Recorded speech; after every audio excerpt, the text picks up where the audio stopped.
A la Copa d'Europa, després d'eliminar el Lierse belga, el sorteig el va col·locar davant el Real Madrid, equip que havia eliminat els blaugrana l'edició anterior. En el partit d'anada, jugat el 9 de novembre de 1960, el Barcelona va aconseguir un empat a 2, amb gols de Mateos i Gento, i 2 de Luis Suárez.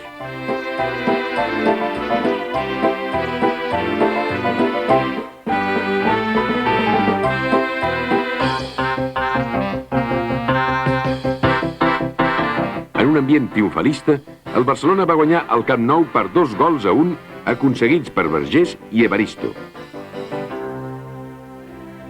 Aquest darrer gol va significar una de les jugades més belles que s'ha vist a l'estadi, obra d'aquell brasiler que, curiosament, acabaria jugant al Real Madrid.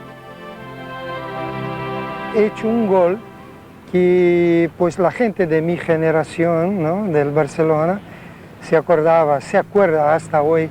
Ha sido un gol fantástico, una cosa que pues ha sido el único que he hecho de esta manera.